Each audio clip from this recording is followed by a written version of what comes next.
Henry VI.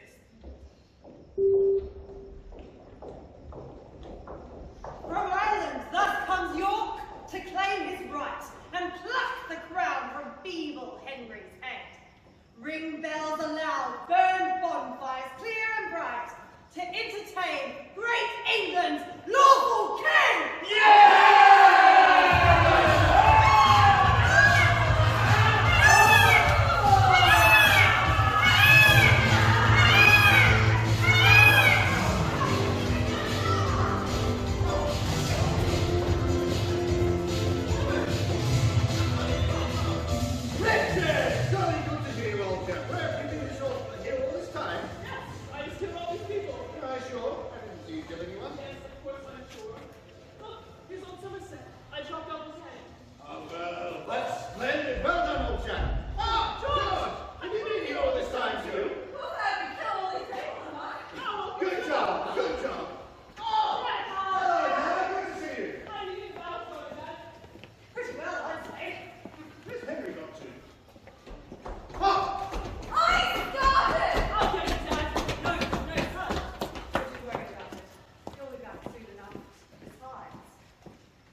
Confirm the crown to me and to my own heirs, and thou shalt reign in quiet while thou livest.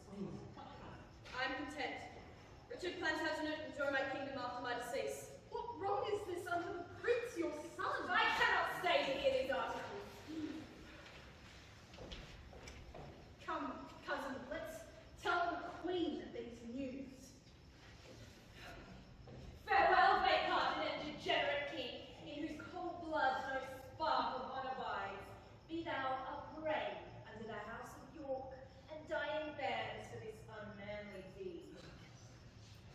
A dreadful war may thou be overcome, or live in peace, abandoned and despised. Oxford. Why should you sigh, my lord? Not for myself, Lord Warwick, but my son, whom I unnaturally shall disinherit. But be it as it may, I here entail the crown to thee and thine heirs forever. Conditionally, that here thou take an oath to cease this civil war and, whilst I live, to honour me as thy king and sovereign, and neither by treason nor hostility to seek to put me down and reign thyself. This oath I willingly take and will perform. Long live King Henry! Plantagenet, embrace him.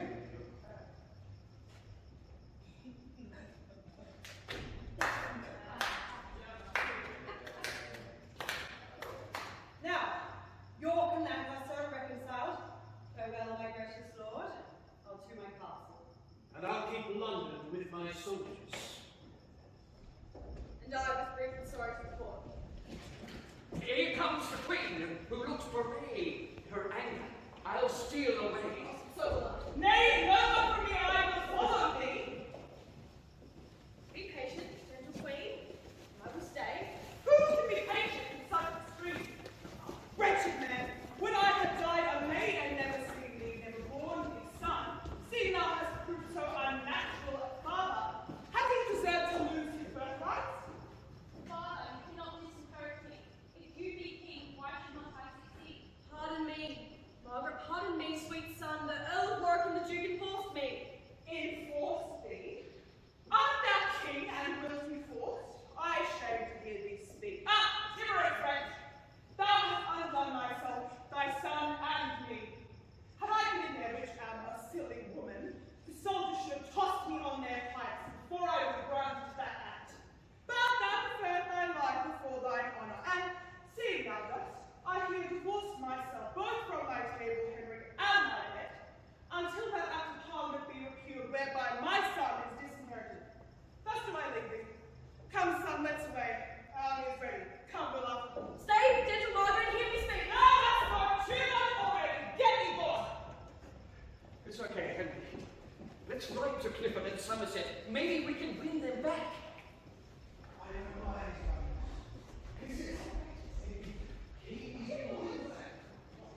Why is turning back on his own family, his own people? Why, how now, my sons, at a strike? What is your quarrel? How began it first? No quarrel, but a slight contention. About what? About that which concerns your grace and us. Aye. The crown of England, Father, which is yours. Blind boy, not till King Henry be dead. Your right depends not on his life or death. Now you are here, therefore enjoy it now. By giving your house of Lancaster leave to breathe, it will outrun you, Father, in the end. I took an oath that he should quietly reign. An oath is of no moment, being not took before a true and lawful magistrate. That hath authority over him that he swears. Henry had none, but he usurped the place. Then seeing 'twas he that made you to post, your oath, my lord, is vain and frivolous. Therefore, to arms! Why do we linger thus? I cannot rest until the white rose that I wear be dyed even in the lukewarm blood of Henry's heart. Here, here. Richard, enough. I will be king or die. My lord, thou shalt to London presently, and west on Warwick to defend France. But stay! What news? Why comest thou in such post? The queen, with all the noble earls and lords, attend and besiege you here in your castle. She is hard by with 20,000 men, and therefore fortify your hold, my lord. Why, with my sword. What, thinkst thou that we fear them? shall stay with me. My lord Montague shall post to London. Let noble Warwick, Coburn, and the rest, whom we have left protectors of the king, with powerful policy strengthen themselves, and trust not simple Henry nor his oaths. I hear their drums. Oh, Let's set our men in order, and you should walk and beat the battle straight. 5 men to 20. Though the odds be great, I doubt not, my sons, of our victory. Many a battle have I won in France, when as the enemy hath been 10 to 1.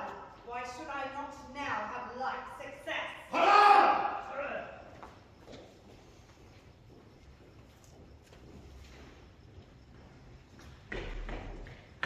Ah, whither shall I fly to escape their hands? Ah, Susan, look, where bloody Clifford comes!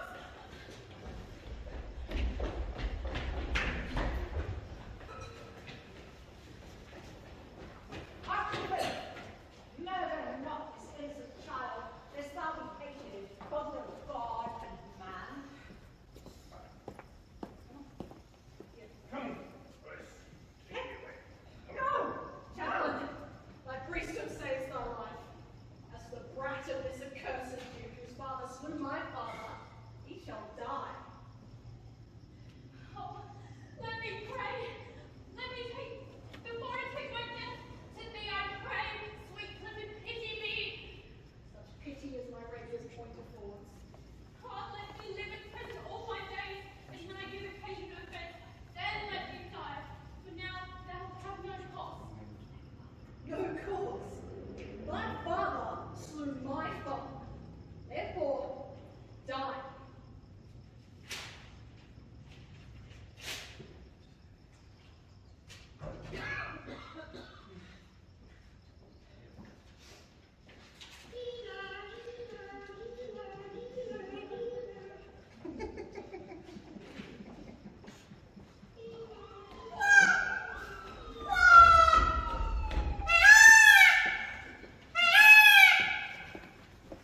The army of the queen hath got the field, and all my followers to the eager foe turn back and fly like ships before the wind, or lambs pursued by hunger-starved wolves.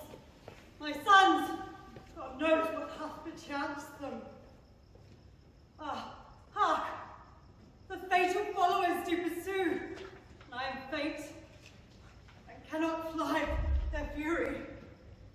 And were I strong, I would not shun their fury. The sands are numbered that make up my life. Here must I stay, and here my life must end.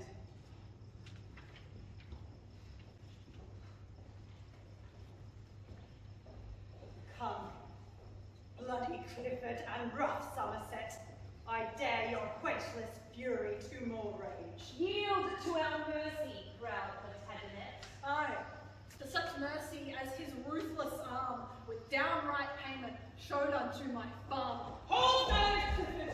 For 1,000 causes I would prolong a while of a stranger's life. What would your grace have done unto him? Brave warriors, Clifford and bold Somerset. Come, make him stand upon this molehill here. What? Was it you that would be England's king? Was it you that revelled in our parliament and made preachment of your high descent? Where are your mess of sons back in now? The wanton Edward and the lusty George. And where's that valiant crookback prodigy? Dickie, your boy, what with his rumbling voice was wont to cheer his dad in mutinies? Or with the rest? Where is your darling Rutland?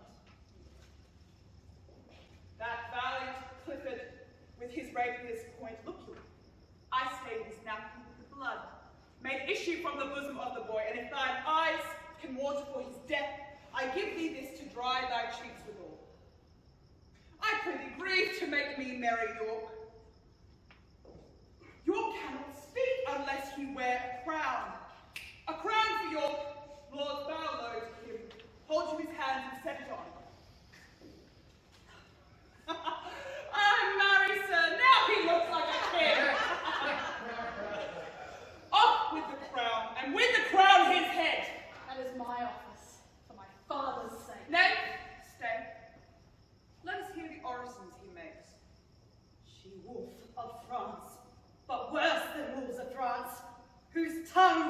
poisons than the adder's tooth. Didst thou me rage? Why now thou hast thy wish. Wouldst have me weep? Why now thou hast thy will. See, ruthless queen, the hapless father's tears, this cloth thou dipst in blood of my sweet boy, and I with tears to wash the blood away. Keep thou the napkin, and good boast of this, and if thou tell'st the story right, upon my soul the hearers will shed tears. Yea, even my foes will shed fast-falling tears and say, alas, it was a piteous deed.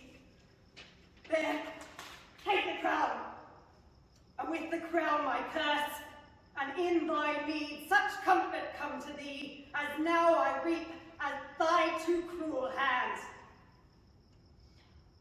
Hard-hearted Clifford, take me from this world, my soul to heaven, my blood upon your head! What weeping right, my lord of Somerset?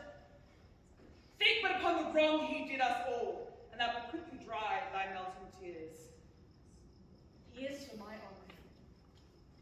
Here's to my father's death. And here's to right, our gentle-hearted king!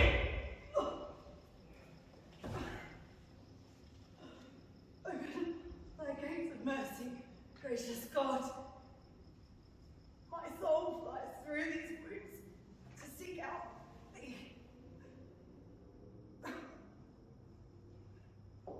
Off with his head, and set it on the York gates, so York may overlook the town of York.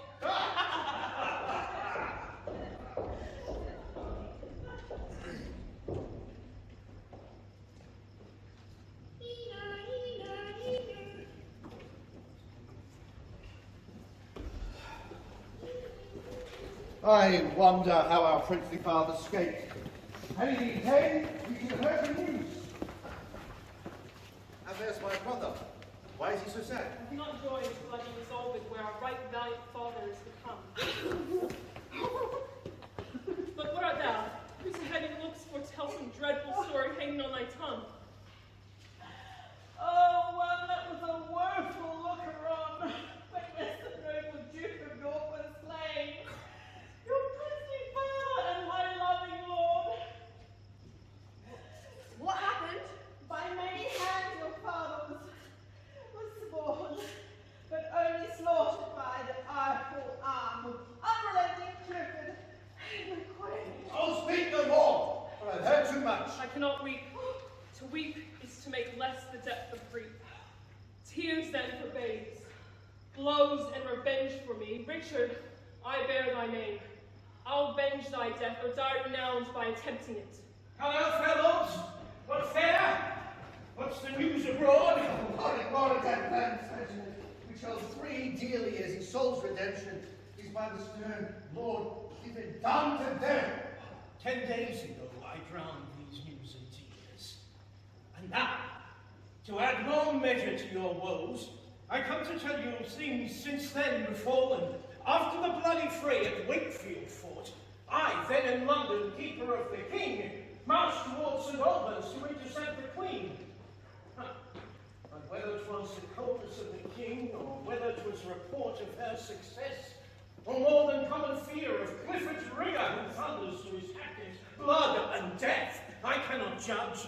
But to conclude with truth, their weapons, like to lightning, came and went, and our soldiers, like the lighthouse lazy flight, fell gently down as if they struck their friends. I cheered them on with justice of our cause, with promise of high pay and great rewards, but all in vain. They had no heart to fight, and we and them no hope to win the day. But in this troublous time, what's to be done? Shall we go throw away our coats of steel and wrap our bodies in black mourning gowns? Oh no! Numbering our Ave Marias of our beads, or shall we, on the helmets of our foes, tell our devotion where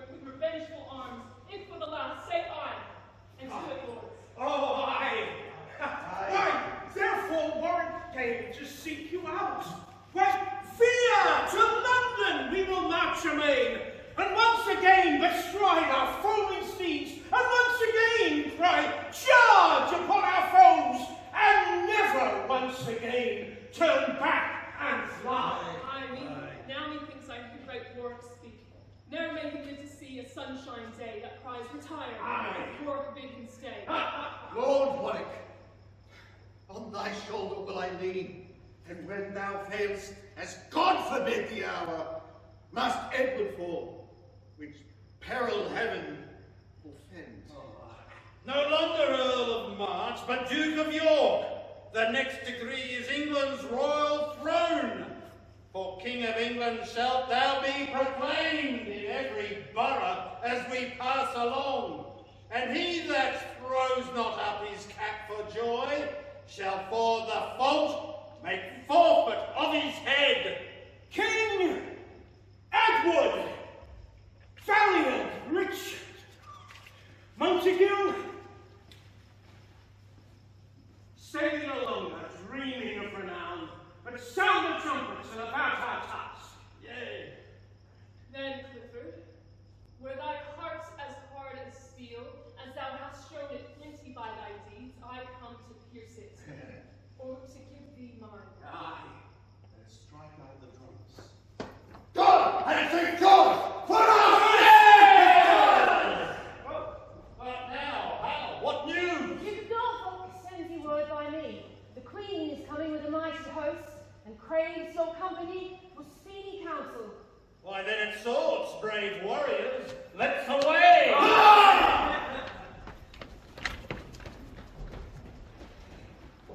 Welcome, my lord, to this brave town of York. Yonder's the head of that armed enemy that sought to be encompassed with your crown. Doth not the object cheer your heart, my lord? Aye, as the rocks cheer them for that fear their breath. To see this sight irks my very soul. Withhold revenge, dear God. 'Tis not my fault, not wittingly have I infringed my vow. My gracious liege, this too much lenity and harmful pity must be laid aside. Ambitious York doth level at thy crown, thou smiling while he knit his angry brows.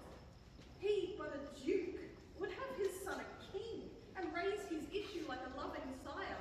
Thou, being a king, blessed with a goodly son, didst yield consent to disinherit him, which argued thee a most unloving father. What a shame were this!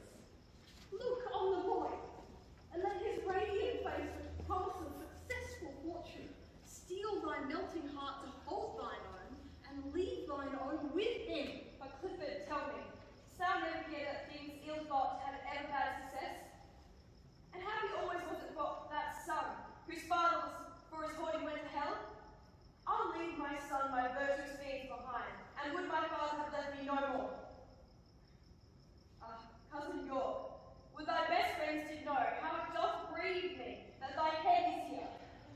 My lord, cheer up your spirits. Our foes are nigh, and this soft courage makes your followers faint. You promised knighthood to our fallen son. Unsheath your sword and dub him presently.